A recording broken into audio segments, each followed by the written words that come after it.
how are you, everyone? This is Joyce. Thank you for watching Joy TV. Today we have a special guest, Doug. Do you want to say hi and introduce yourself? My name is Doug. I run productions for Alter Ego Studios, also do the marketing and all of the production stuff through the studio. And then you're also a musician, I'm right? also a musician. I'm a musician, music producer, artist development. I kind of, I have my foot dabbled in every aspect of the music industry that I can, because it's such a tough industry. Right, right. And what instrument you play?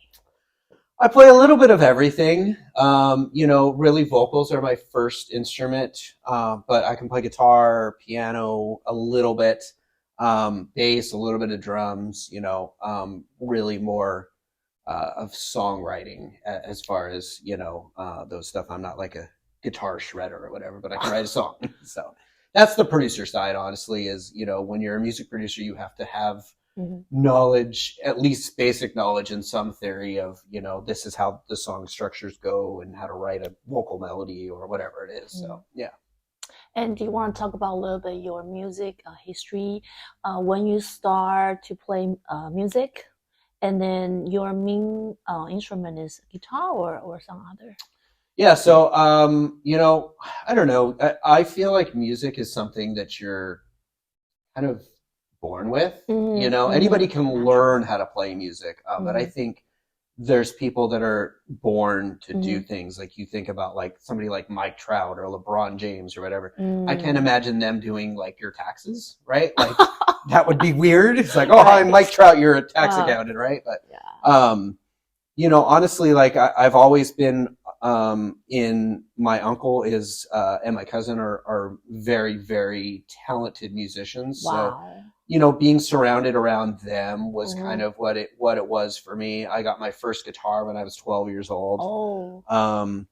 And just kind of, I didn't know what I was doing, but I just kept playing guitar until I figured out what was going on. And from there, learned how to write songs and, just kind of went from then. So really, I've been playing musical instruments since I was about 12. So yeah, it's been a while. Wow. So you just learned guitar by yourself or somebody taught you or just? A little bit of both. When I was 12, there was no YouTube and stuff like that. I took a couple guitar lessons, at the local music store. My cousin taught me, just the basic G, D, C, just the basic chords or whatever. And really from there, I just kind of, for me, it was about experimenting. Like, does this chord go to this chord? What if I sang this over this? And it was just kind of, over, the course of 20 years or so or whatever. So just naturally pick up. Yeah. And for me, it's always been like, as far as listening to music, I've always been the kind of guy where it's like, I listen to as much as I can and learn from that. You know what I mean? And I think that's helped me as a songwriter too, not writing the same song over and over and over again for 30 years or whatever, Wow. So, yeah. And then what triggers you to start to write your own music and why you want to start to write the music? I don't know if I ever had like an epiphany of like, I want to write music. I think I just started playing guitar. Like, I think really what it was is I was, when I was a little kid, I was listening to all my favorite bands and just like mimicking like I was playing, their songs or whatever. And as I got more experience, I learned what they were playing. And, for me, what it was learning like 3 or 4 songs, how the chord progression went. Wow. And then finding, okay, if I do this chord, half a step higher or lower, can I still, will this song still work? And exploring, you know what I mean? So it was always about like just experimenting things. And I don't know if I really ever had that epiphany of, I want to write songs. I want to make music. Just I just natural, did it. Just natural. Yeah, it was just like the Mike Trout thing where it's like, it just, like, I think that's probably what I was born to do. I'm great. I love sports, but I'm great. I'm just like, short and uncoordinated, so I Uh-huh. can't play sports, you know? That was one of the things for me, was like, when I got my first guitar, I was playing Little League Baseball. Oh, okay. And I knew a lot about the sport, and I Mhm. probably would have been a really good coach, but I was just short and uncoordinated. I just was not very good at sports. And I picked up a guitar and I was like, hey, I could be short and uncoordinated and do this. So that's what I did. So Like everything just come on like naturally. yeah, just exactly. pick up. Exactly. And then you pretty much learn guitar just naturally, just self-learn, right? And then watch some. It was definitely, it was a long process for me. You know, my first real guitar teacher, you know, we went in and we learned a couple songs, and he's like, at the end of the month, he was like, you know what? You're not a very good guitar player. I don't was believe like, that. yeah. And at the time I was like 13 or 14, and I was like, oh my God. how do you say that to a 13-year-old, right? So but I think really that just kind of kicked me in the teeth, and it was like, you know what? I can be a good guitar player. And it was like almost like I did it just to prove him wrong. And I wouldn't say that I'm a remarkable guitar player, but you know, I think it kind of goes back to one of my friends told me, who's one of the best guitar players I've ever met. He said, songwriting is a different art. Anybody can learn how to solo, learn scales, learn theory, but not everybody can write a song. Right? Writing a song is a completely different thing, right? Like you can shred like, you know, fill in the blank, whatever shredder, but like not everybody can write a song like John Lennon did. No. Right? Yeah. You know, so I think once I learned that, I was like, you know what? Yeah, I guess I could learn how to shred on guitar, but I would rather write a song, show it to somebody, and just like floor them with like, this is a powerful song. Exactly. Because I feel like music lives forever. Right. Because writing a song is not just being creative. Right. It's a lot of training, a lot of things. And it's experimenting too. You know, you're going to write a lot of bad songs before you write even a mediocre song. You know? And also it's not about what you like. You have to maybe care about what others like. Yeah. Because you want the audience, public like your songs. It's more complicated. Exactly. And, you know, for me, it was like being in bands. I think that helped me too, because I have this theory of and you can really apply it to any situation, any industry that you work in, be the least talented person in the room. And what I mean by that is like, if you're the least talented person in the room, you're always going to be pushing to be better, you know? Be the least talented person in the room. So if you're a guitar player, right? Yeah. And there's another guitar player in the room, he's probably a better guitar player, but you have to push yourself to be even close to his level, and you're always going to be pushing yourself to be better, you know? Right. So for me, I was always in bands with, you know, people that were just insanely talented drummers or bass players or guitar players or whatever it was. And it got to me for a while. It was just like, is this music thing even for me? And then I realized it's like, you know what? If you look at where you were at 16 years old and you look at where you are at 20 years old, you've come really far. You know, you've progressed a lot, you know, and I think a lot of that was because I was around so many unbelievably talented people that it pushed me to go to another level. I believe that. Yeah. Because that totally makes sense. Because if you want to be good at something, you always want to be friends with someone who's good. Yeah. Like about that, right? Yeah. I mean, the vibe is different. I mean, the way they think, I mean, the way they talk is totally different. That will influence you. Yeah.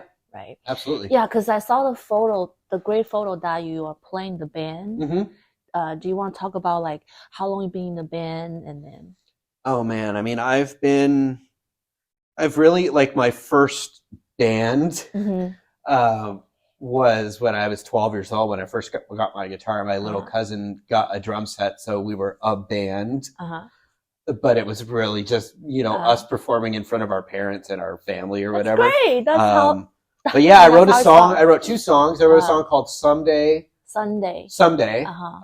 Which, you know, kind of looking back, it was kind of like, I mean, this was when I was 12, so this was a pretty significant amount of time ago. And it was about kind of a 12-year-old looking at the world, kind of like, you know, there's so much hatred and war and famine and all this bad stuff going on. Right. Someday, hopefully, all of that can end and we can have peace and love and so. And I Wow, like so looking back at positive. that at a 12-year-old wrote that song, like So you know, talented. yeah. It's So meaningful. I don't know. I mean, I was in my first band at 12, and I've been kind of in and out of bands ever since. Wow. The band I'm in now, I do it as a solo project. This is 10 years Uh-huh. that I've been doing it. But yeah, I mean, I just love making music, you know. Like since when you're at 12, how did you just naturally form a band? Like with your cousin? Like how did you find friends or classmates and then want to do this? And then where is the place? Like in the garage? That was just Yeah. amazing. You know, for me personally, it was like I got a guitar and my cousin got a drum set. Uh-huh. And then my neighbor that was my best friend at the time, you know, I told him, hey, see if your parents can get you a bass. And we made a band, you know what I mean? And we just we rehearsed in my my parents' garage, and That's they soundproofed the awesome. whole room, and you know, and that's kind of where you learn your chops, you know? Like how you start. That's Exactly. everyone. Especially at a Yes. young age, I think it was really good Mhm. for me to learn, you know, the ins and outs of Mhm. what being in a band is, because it's a lot harder. I tell people being in a band is like being married Mhm. to 3 other people, right? Exactly. You know? I understand. So, Mhm. yeah. Because a lot of commitment, a Yep. lot of like engaging. Yep. Like sometimes you have time, but I don't You have have time. Yeah, exactly. It's hard. It's a lot of It's work. hard. Yeah. And Yeah. then and then to rehearsal in the band. Like everyone has their job, Yeah. or like their life. Yeah. Like you have to try to find the extra time Exactly. to dedicate. Especially when you get older. Yeah. You know? Yeah. Yeah. When you're it's 12, hard. it's like all you're doing is going to school and coming home Right, doing nothing. homework, right? You get Mhm. nothing else. Simple. But when you're an adult, It's hard. It's you have to pay for bills and stuff. like fight for time. Yeah. And then, to find the rehearsal place is not easy. Like, Exactly. yeah. Yeah, All the exactly. stress. Yeah. Yeah. So, I mean, for me, it's always been about like music's the only thing that I know, you know? And then when I graduated high school, I was kind of at a crossroads where it was like, you know, I was never very good at school. Mhm. And I didn't really know what I mean, I knew I wanted to do something in the music industry, but I knew nothing about it. Mhm. And I ended up going to the Musicians Institute in Hollywood. Oh, the music. Oh, okay. That was a good school. Yeah, it's a great school. Wow. It's a great school. Expensive too. Yeah. Oh, it's so expensive. So thankfully, I was at a point where it was like my parents had just sold their house, and they made some money off of it. So that was the only way I was able to go. They basically were able to pay for it. But it was just because I remember I had one time to have the campus tour. Oh yeah, it was fancy. Oh, it's great. And then expensive, and then the teacher was professional. Oh yeah, it was a great school. I know it's such a great school. One of my so every semester you had to have like a music mentor, which was somebody that would help you because you had to have a final project at the end of every semester, and you had a music mentor that was kind of helping you guide you through that final or whatever to make sure that everything's doing. And so the first semester, it was the guy that wrote the first like 80% of the first 3 Justin Timberlake records. And I was just like, I mean, I at the time I was like, Justin Timberlake or whatever, but Justin Timberlake is like one of the biggest stars, right? And the pop star, yeah. The guy that wrote all of his songs. Like, that's just incredible. And you know, my one of my other professors was the original drummer for the hair metal band Warrant. And it was such a crazy, fun, eye-opening experience to be surrounded by so many big people in the music industry. And that's when I kind of realized I want to work in the music industry behind the scenes. I mean, making music, creating music is my first passion as a musician, but it's like that doesn't pay very well. So when you learn the business, you have that kind of mentality of like, this is how it works, and you can work behind the scenes and make more money. So that's awesome. And how long was the school? Like 2 years? It was a 2-year. It was a 2-year course. And I mean, there's so many different programs you can go to. I went to the Recording Arts program, which was basically, it was a program that taught you everything that you need to know about writing, recording, and creating your kind of business side of your music, and pushing it out there. So it was like, that was the perfect thing, because I was like, that's exactly what I want to do. I want to help bands and artists and, different people create their goals and create their achievements and help them achieve that. You know what I mean? So can you give some idea and then some advice to the people or students they would like to attend that school? Do it. like what did you learn, or was the school very difficult? How was your experience? It was definitely difficult, but it was one of those things where it was something I was passionate about. For me, going through school, like junior high, high school, it was like I was lucky to get a C.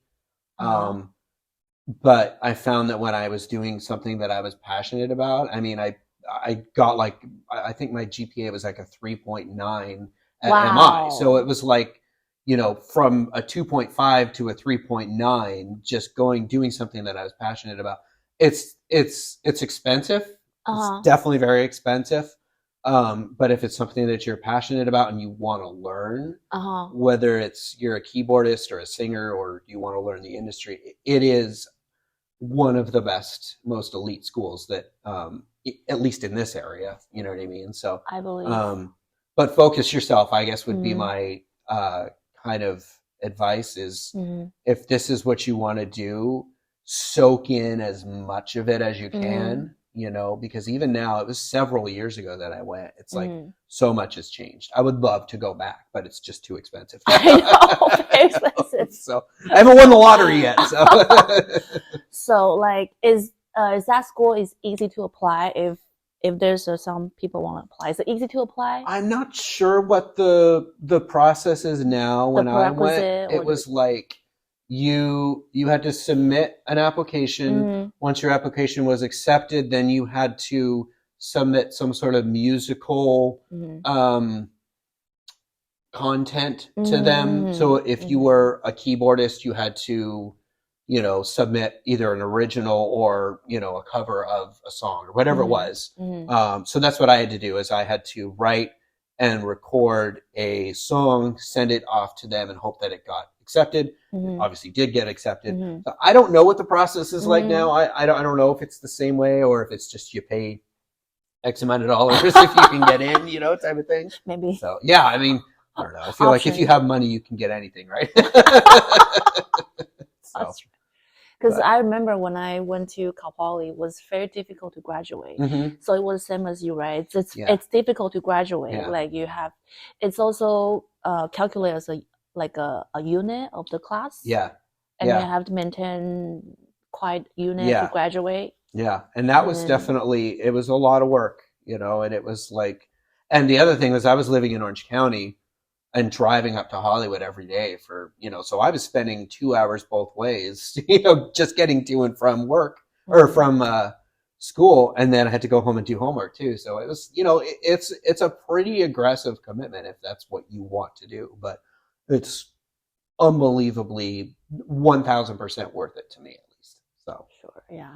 If it's what you're passionate about. Wow, that's awesome. Yeah. You are so talented and educated because you have the academic training of the music and business. That's amazing. That's amazing. It's one of those things where, in the music industry, I've met a lot of people that were just unbelievably talented, but unless you're versed well in the business side, it's a business. It's a music business, and if you don't understand the business and how it works and how things work within the business, then, it doesn't matter how talented you are. It's like, it's a much different business now than it was when Freddie Mercury and John Lennon and all those amazing artists were around, where you could, if you were talented enough and you played enough shows, people would see you. But the other side now is the social media side, where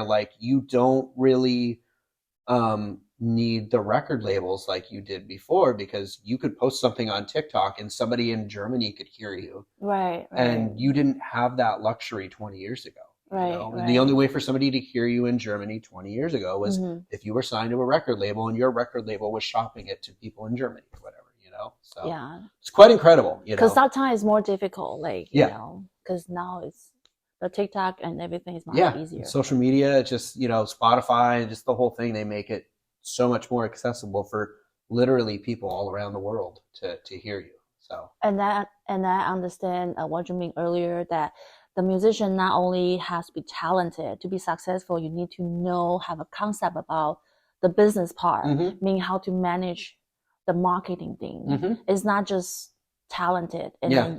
then they didn't communicate with others. That's, Right. you know, And it's unfortunate that, like, you know, the people that understand the business and are less talented seem to succeed more than the people that are talented but don't understand the business. right. You Yeah, know? I So- agree. Because, I mean, you know, Right. we've all heard those artists that are like, really, this is on the radio, this is on, you know, TV, like, this is terrible, right? Like, we've all heard that, but it's like, because they have a marketing strategy, because they understand the business, and because they spent the money to put themselves out there, you know? Right. So because I have that feeling all the time. Mhm. Why it's is such a music- crippling feeling. And I believe some really, really talented artists, they don't have way, or they didn't know, Mhm. or they don't like, or they're too shy. Yeah. They don't like to communicate with Yeah. others. I think in general, entertainers, and not just musicians, but entertainers in general, so actors, you know, dancers, whatever it is, are probably the most insecure creatures, you know? I mean, agree. I saw an interview with Freddie Mercury on TikTok, obviously from Freddie the Mercury, 80s. the Queen? Yeah. Where, like, somebody was asking him, you know, like, oh, did you take vocal lessons? Like, it just the questions that they were asking him, it was, he had no clue how talented of a person he was. And I think a lot of very talented entertainers in general, they have no clue how talented they are. You know what I mean? Like, I could tell you you're the most talented person in the world, right? But in your head, you still have your own insecurities and your own inner monologues and your, you know, thoughts or whatever. You're like, no. Or I'm just not. humble, or they're Right. just being humble. Exactly. Or they might have the negative thought, oh, Right. like, am I worth it? Right. Or am I good? Right. So I think musicians in general are just, they're very insecure creatures.